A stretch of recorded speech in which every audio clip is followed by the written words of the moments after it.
morning! Morning, Welcome it's day 35. And it was absolutely... It was the coldest night we've had. Night. I'm not really sure why it was so cold. I mean, I think we're at about 2,000 metres, give or take a few We're high and hundred. we're next to a massive lake that makes everything colder. That's my theory. Jesus Christ. I woke up, and this is no joke, this morning when I was cleaning up my condensation.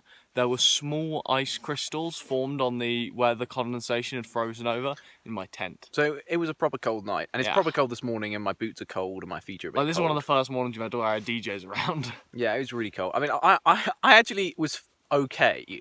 I'm pretty sure it got to just around zero, because there was ice crystals in Finn's tents. And I just about survived in my quilt with just my leggings on, but I was only warm when I was sleeping with face down. I slept with my down jacket on because I'm not stupid, and I didn't want to get cold. And I should have just put my down jacket on, because any other position I was cold in. But I was just like, nah, I don't need a down jacket. And I couldn't really be bothered to get up and put it on, so I just had to sleep the whole night on my face, which is like okay. But I kept like waking up and being like, it'll be really nice to roll over now, but I can't. The sun is almost... Oh, look how close the sun is! The sun is just rising above this thing, and when it gets... Oh, it's going to be so warm! I can literally see the shadows melting around us. Wow, warmth. Come to us, warmth. How cold we are talking. Look at that actual massive ice crystal. Wow. It really was below zero. Sheen of ice on my... Christ. Winter tidy quilt below zero confirmed okay. With them. See, we're off. The sun's come out. We've both warmed up a fair bit. Crossing a nice dam, which is pretty cool. Lots of other hikers around because this is a popular trail. Well, not popular trail, but popular spot for people to drive. There's like a big car park and lots of people walking. So gonna have lots of company. It's only 2 hours away. 2 hours 30 possibly. It's between 2 hours and 2 hours 30 to the town. Yeah, shouldn't be too long until we get some more food. Ooh. In fact, we get to stop for that cakey thing that we've got left over from yesterday. We'll stop for that. Well, we'll have that outside the supermarket. Clambering up the hillside. It's getting a bit tougher. We've had a wonderful day of descent. Until now, we've got up and down to the bothy this afternoon. About 600 metres, we think. Finn's getting a bit nervous for results tomorrow. How are you feeling about it? Pardon? How are you feeling about the results tomorrow? A little bit nervous. I mean, it's outside of my sphere of influence. So it is what it is, you know. Yeah. We're done. Wake up tomorrow and find out, hey? Right, let's just get on up this hill. Hope there's some views at the top and it doesn't stay covered in trees. Day 35 camp spot. Finn is currently struggling with a peg. My tent is set up. The cabin is full of people and there is a lovely lake just over here.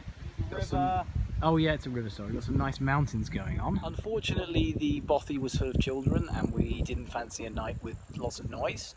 So we decided to pitch our tents out, which is probably a good thing because they were absolutely drenched from all of the condensation and rain and wetness of last night. It's 4 o'clock, so we're just going to chill for a bit, get some slowly charging done.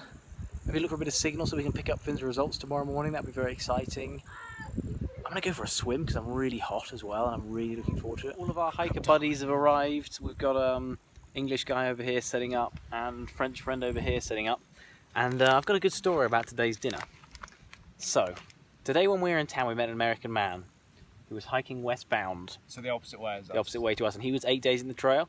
He had bought in America some alphabet flavoured shaped pasta, so it's like which he had carried all the way across the GR10 for 8 whole days, all the way to us, where he had then decided that he didn't want to cook anymore. So he's sending his stove home and he gave us his food. So we then carried it back one day towards the Mediterranean, and now we're going to eat it. What a journey this pasta has been on just to get into my stomach. I feel honoured to even eat this. Had the craziest evening. Yeah, we have. Chatting to this awesome old guy. 60 years old. Probably the first proper ultralighter that we've met. It's probably carrying like a 6 kilo pack. And he is totally insane. Like full on insane. Like, oh yeah, that time I cycled across Australia. Oh yeah, that time I backpacked across the Himalayas. Oh yeah, that time I rode to the Arctic Circle. Yeah. Oh yeah, that time I cycled across America. Oh yeah, I cycled all the way around to New Zealand. Flew home, decided I was happy in Amsterdam, cycled back from Amsterdam to England, and then decided to go back round the other way to complete the journey. Oh my god, what stories, what knowledge. He gave us such knowledge. Wow, yeah, awesome guy. It is day 36. We are pushing off It is a critical day today because it is results results day. So we are off in search of signal at a Place. very early 7:45. I had a good breakfast this morning, which was like chocolate muesli I cereal. have my standard 4 pan of chocolates, but each day they slowly get more and more compressed solid. So I was like eating just like rock solid pastry this morning, so it was pretty unpleasant. I'll switch to the cereal breakfast in the future. It was another very cold light night last night. Not as cold as the previous. Not as cold as the previous, but definitely I would say our third coldest night. Yeah, probably.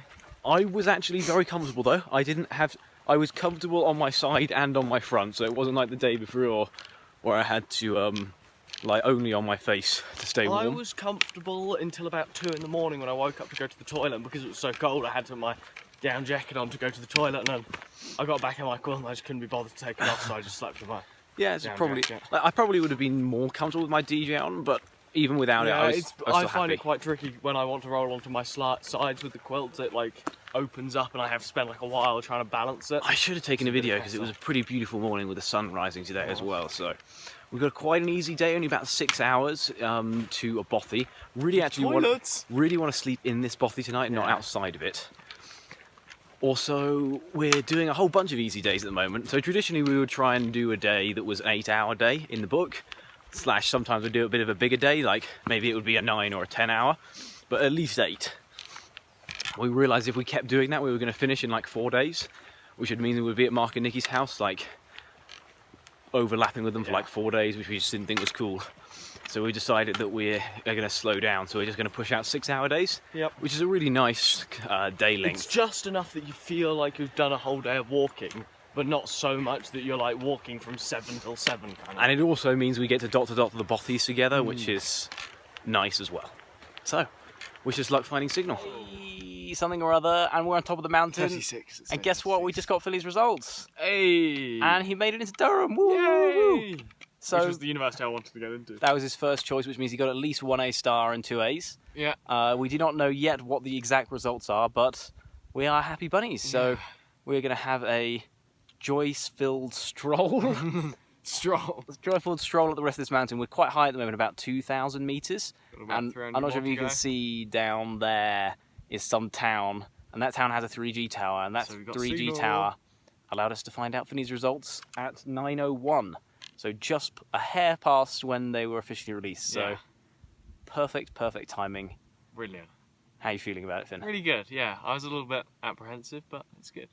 It is absolutely brilliant news. Just waiting on Grandma to drive to Colchester to pick up the envelope and text us the results. So I'm sure she'll get the job done. It might just take a little while. Wow. 2,350-ish meters up on the top of just a col. Beautiful. And it's absolutely lovely. Let me give it a little sweeping panoramic. There's one bit of mountain there. This is all the ski town that we were at yesterday. / towns. Yeah, it's good to be this high. Had some snacks, push on till lunch, I think. So for this lunch, we have 200 grams of Nutella and half a pack of bread. That was the Nutella pot until we emptied it. We've worked out this is going to be 1,700 calories. So it's just a little bit more than we would normally have at 1,000 calories. This is like It's basically just an excuse to much your consume as much entire Nutella day's as possible. intake of calories here for a normal person. I'm so looking forward to it as well, and there's a little bit of extra Nutella which I might eat after. I just want to confirm that every single one of these pieces of bread has what I would consider an obscene quantity of Nutella between it. We're approaching a 1-to-1 Nutella bread ratio, you know? You can't get much better than that unless you butter both sides of one piece of bread. So I successfully defeated the 1,700 calorie Nutella sandwich with half a bottle of Nutella in. I didn't defeat and then it, so after I'm I not gonna finished get it, type 2 I then diabetes. ate the rest. There was like a few spoonfuls of Nutella left in the pot, and I ate those, and I still enjoyed Disgusting. it. Finn There only was got more mass of Nutella 2/3 the way through. than bread. Yeah, there was 150 grams of bread and 200 grams of Nutella, so Just imagine, yeah, it's not good, guys. it was gorgeous. And I really enjoyed it, and I think I mean, we'd like to the do it again. first third I enjoyed, the second third like I struggled with, and the third I gave up. You didn't even finish the third. Well, Hello. 2,300 meters up for the second time today, and we got a little bit of signal. And guess what? That little bit of signal just told us. Well, they can't really guess, can they? Finley just got 4 A stars. Yay! 4 I got the whole set. A stars. The full house, complete set. Everything: maths, chemistry, physics, and technology. Well done, Finn. Yay! We will have a proper celebration tomorrow when we get to Pi there better be something for us to celebrate with us. This is gonna like Otherwise, it's going to be a bit of a letdown. But Yeah. so proud, awesome. Well done, Finn. So we're at the bothy, and it is another gorgeous bothy. It's a brilliant bothy. I would say it was on par with that amazing one we stayed at the other day, with all the lovely beds and everything. It's got beds. It's got beds in it. It's got a toilet. Like how? I mean, Yeah. it's a hole in the ground, but it's still somewhere for you to do a poo and not feel so bad about it. There's even like this amazing hose tap here. Look, just water flowing out of the ground. So I just had a proper wash. First time I've washed my hair since. This sounds really bad. First time I've washed my hair since the campsite, which I think was day 30, so 6 days ago. So feeling really good. Let me give you a show around the bothy because it's super nice. 6 lovely beds. I believe there are 6 people staying here tonight. Finley and me, that's Finn. And then there's like a guy and his kid. I reckon that's the guy and the kid. And then there's like a couple up there. There's this cool potbelly stove. Like normally it's just an open fireplace. Me and Finn have already bagged this part of the table. There are our backpacks looking super cool. Me shirt drying there, which I just gave a wash. Super Share a lovely piece of bothy. knowledge with you that the crazy old man told me yesterday. And it really rung true, and I tested it today, and it was really good. Basically, what he said to me is that he was wearing. So a lot of the conversation we had with him was about shoes because we have boots and he had trail running shoes, and basically I wanted him to tell me about shoes. And he said to me, the only part of the foot that you can rely on to tie a shoe to is between here and here. Everything else, he said, needs to be loose because these bits move and this bit moves. And he said that if you get a shoe that just ties between here and here, you can strap it down super hard, bolt it on, and it won't go anywhere. And these words, they sort of resonated with me a bit. You know, it sort of makes sense. So I thought, I'll give it a go. So today, I moved my lacing back. So they used to go lacing all the way to these bits here. And I removed that bit of lacing. And these shoes have some really cool jamming cleats on them here. So basically what I did, traditionally I wouldn't wang up this lacing particularly hard. I would do it like medium tightness, and then this bit here I would do quite tightly. And the reason I wouldn't wang it super hard is because my toes would get crushed. In fact, all of the problems I've had with these shoes are toes being crushed together. That's why I went to toe socks. I mean, so far I haven't had any issues with them. But basically, I absolutely twanged this as hard as I possibly could to here. And then I set this top bit loose, and my toes were loose and free. And it was absolutely wonderful. Had the most comfortable day. Hello! Hey. Had the most comfortable day of shoes I've had so far. My toes were free, I had loads of movement, and they stayed attached to my foot. So I'm going to keep trying out this system, and The rice and Catalan thon, super tasty. Load of other people arrived, Mark's arrived, and yeah, in all, just about to chuck it down with rain. Did you hear that thunder? It's about to be a proper thunderstorm, and I'm so pleased we're in a bothy. Wow, it's still going. That was a long clap of thunder. We should get inside. 9 something in the evening, we're just chilling in the bothy, having like a super awesome time. A couple of really cool guys here, having a little cook up. Just spilled some boiling hot, lovely, gorgeous tea everywhere. And it's just turning out to be like one of the better evenings so far in a bothy, I would say. Lovely little fire roaring. Have anything to add? Anything to add?